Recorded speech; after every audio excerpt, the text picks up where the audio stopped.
Imagine this. You're driving beneath the ocean floor, millions of tons of seawater pressed down above you. Yet beneath your tires lies something almost unbelievable, a seamless fusion of concrete and steel, assembled with near microscopic precision. It sounds like science fiction, but it's not. It's real. And if you've ever worked around heavy machinery, long production runs, or systems that must never fail, you know this feeling, the quiet awe that comes from understanding just how much planning, patience, and craft it takes to build something that holds the world at bay. For decades, I've watched factories run. I've seen machines evolve, systems mature, production lines find their rhythm. And I've learned that behind every great structure, whether it's a tunnel beneath the sea or a production floor that hums without fail, lies the same truth: order, flow, patience, and design. This is the story of how China builds undersea tunnels over 5,000 meters long. Tunnels that shocked American engineers, not because they defied physics, but because they revealed something deeper, a philosophy of building that understands pressure, time, and the quiet intelligence required to turn the impossible into the everyday. Let's begin where all great systems begin, with understanding why they exist at all. Undersea tunnels aren't just feats of engineering, they're vital arteries of modern life. They unite lands once divided by vast oceans, mighty rivers, deep bays. They transform what used to take hours into journeys of minutes. No ferries, no towering bridges vulnerable to wind and wave. Just a smooth passage beneath the surface, steady and unseen. For port cities, for nations built on trade and movement, these tunnels sustain the global flow of goods and people. They keep commerce alive, efficient, and safe. Anyone who's spent time around logistics, around supply chains, knows this. It's not the flashy things that matter most. It's the infrastructure you never see, the systems that run quietly, day after day, without complaint. But building an underwater tunnel demands something most people don't fully grasp until they've stood on a factory floor and watched a complex process unfold. Exhaustive preparation and near-perfect design precision.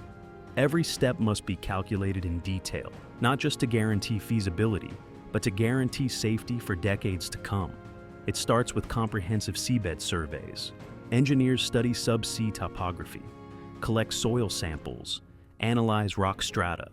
They're not just looking at what's there, they're looking for what could go wrong. They're determining geological structure, bearing stability, latent hazards. It's the same mindset you'd bring to a production line before you ever fire it up. Understand the system, respect the materials, anticipate failure before it happens. And here's something else. Something I think those of us who've worked in manufacturing understand instinctively. You can't ignore the environment. Throughout planning and design, environmental considerations are prioritized. The project team assesses the tunnel's potential impacts on marine ecosystems.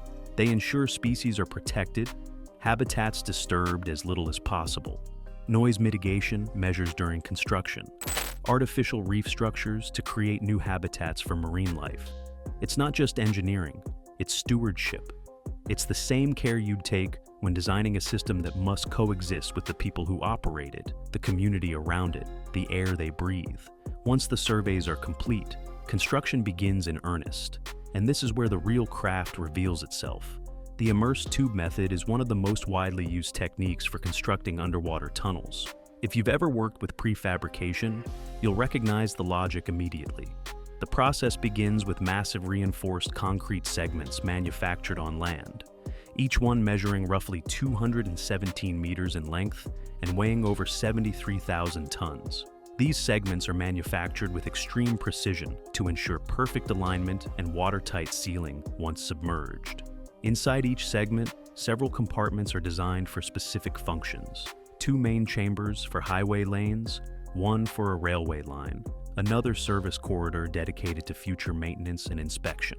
Once the sections are complete, they're transported to sea and carefully lowered into pre-dredge positions on the seabed, using floating pontoons and specialized cranes. Each segment is then joined sequentially to form a continuous tunnel of the required length. You've probably seen this yourself in other contexts: modular assembly, staged integration. The most critical phase lies in the joint connections. If the seals are not handled with precision, seawater infiltration could pose serious risks. So rubber gaskets are inserted between segments to ensure water tightness, while layers of sand and gravel are placed above and around the tunnel to prevent buoyancy caused by water pressure. Only after the connections are securely locked and stabilized are the temporary end bulkheads removed, transforming the individual tubes into a seamless, watertight tunnel. But here's the thing.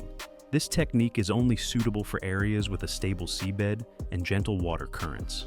In environments with strong turbulence or complex underwater terrain, the immersed tube method becomes impractical due to difficulties in anchoring and maintaining waterproof integrity.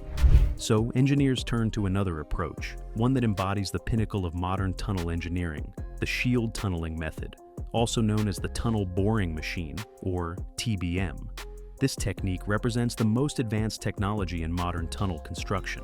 A TBM operates as a colossal, self-contained system capable of excavating soil, collecting debris, and installing reinforced concrete tunnel linings simultaneously in a continuous, closed-loop process. If you've spent time around factories long enough, you recognize this. It's automation at its finest, a system designed to run without interruption, to maintain precision even in the harshest conditions. At the front of the TBM lies a massive cutter head, nearly 12 meters in diameter, weighing over 200 tons. It's equipped with 140 high-strength steel cutting discs and blades, rotating at approximately 2.7 revolutions per minute. As it spins, the cutter head exerts pressure up to 400 bar, enough to crush compact rock and soil. The excavated material is immediately drawn into the chamber behind the cutter head, where foam and water are injected to maintain earth pressure balance, an essential factor preventing collapse in soft or water-saturated ground. The slurry mixture is carried away on a continuous conveyor belt to the surface, where it passes through a discharge tower mixed with lime to reduce moisture and loaded onto trucks for disposal. Meanwhile, as excavation progresses, the TBM's rear section automatically installs precast concrete segments to form the tunnel lining. Once a full ring is completed, a grout injection system fills the gap between the lining and surrounding soil, securing the structure and ensuring it remains watertight. Afterward, hydraulic cylinders at the rear of the TBM push the entire machine forward, beginning the next cycle: excavate, install, advance. Each cycle takes roughly 90 minutes, producing 8 to 10 lining rings per day, equivalent to about 20 meters of finished tunnel. Operating around the clock, hundreds of engineers monitor pressure, temperature, power systems, and real-time camera feeds to maintain stability. Thanks to its sealed and automated design, the TBM can operate for months underground without interruption, symbolizing the pinnacle of modern tunnel engineering. Those who have been around factories understand this truth. The best systems are the ones you don't have to stop, the ones that run quietly, steadily, day after day, with minimal intervention. But even the TBM has its limitations. When encountering extremely hard rock or irregular pressure zones, engineers must extract the machine and switch to alternative methods to continue construction safely.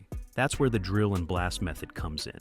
In areas with hard geological formations, or where TBMs cannot operate effectively, engineers must revert to this traditional, yet still widely used technique.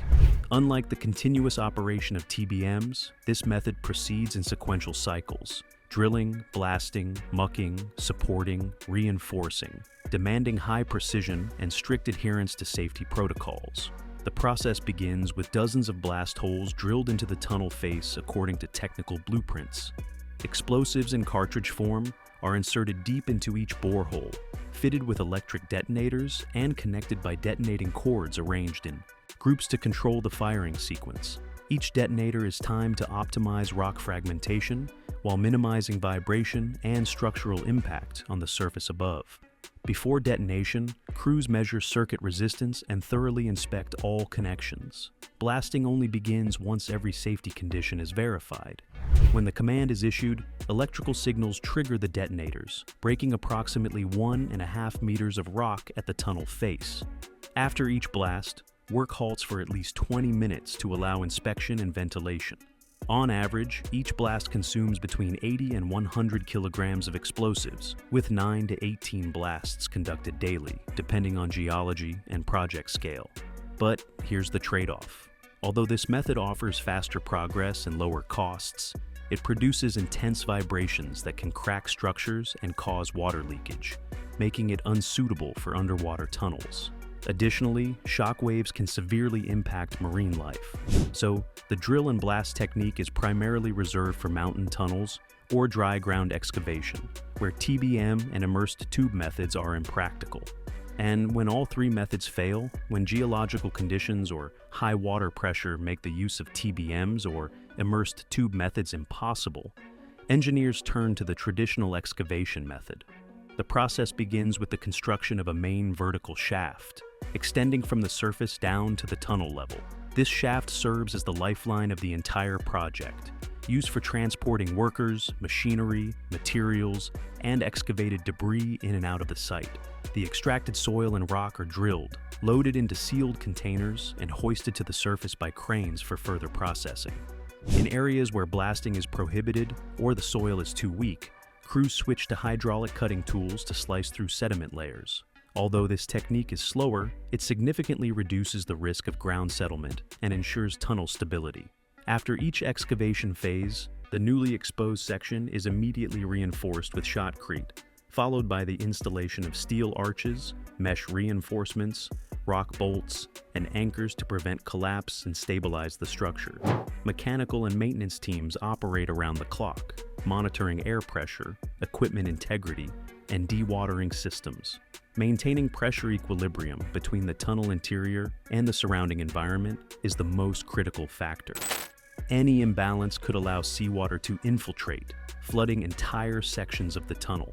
By combining classical engineering principles with modern monitoring technologies, the traditional excavation method remains a reliable solution for underwater tunnel projects in complex geological settings, where only persistence, precision, and deep understanding of marine pressure can ensure the structure's safety beneath the ocean floor. But the journey doesn't end once construction is complete. If you've ever worked on a line like this, you know, building it is one thing. Keeping it running safely for decades is another. After construction, the next crucial phase is safety inspection and operational assessment. In many modern projects, both submerged and underground tunnels are designed with two levels, effectively doubling traffic capacity without expanding the structural footprint. Drivers can maintain a stable speed of about 60 kilometers per hour, while emergency exits are positioned every 200 meters. Once the structure is fully completed, engineers carry out a series of rigorous tests: waterproofing integrity, pressure resistance, fire safety, heating and ventilation performance, and overall structural stability. But maintenance is what truly determines a tunnel's longevity and safety. Dedicated technical teams conduct regular inspections of the concrete lining, waterproof membranes, support frames, and drainage systems to ensure no deformation or cracking occurs over time. Hundreds of sensors installed along the tunnel continuously monitor pressure, temperature, humidity, and vibration, transmitting real-time data to a central control room where engineers can detect even the earliest signs of structural fatigue. In parallel, cleaning and sediment removal are carried out periodically using specialized vehicles equipped with high-pressure water jets and suction systems to keep the tunnel floor clear and prevent blockages. Through the combination of advanced sensor technology and precise manual maintenance routines, today's underwater tunnels can operate safely, efficiently, and sustainably for decades, enduring the harsh environment of the ocean depths, while remaining a testament to human engineering resilience. Beneath the surface of the water, where sunlight rarely reaches, humanity has built pathways of steel and intelligence. Every meter of these tunnels is more than an engineering achievement. It's a symbol of courage and the relentless drive to surpass limits. It's the same spirit you find in any well-run factory, any production line that hums without fail. Order, flow, patience, and design. The quiet confidence that comes from understanding how things truly work. And if you want to keep exploring how technology and human innovation are transforming our world every single day, I'd be grateful if you'd like this video and subscribe to the channel. Leave a comment too. Tell me what you think, or share a story from your own days in the factory, on the line, or around the machines that shaped your life. These conversations matter. They remind us that behind every great system, there are people like you, people who understand what it takes to build something that lasts.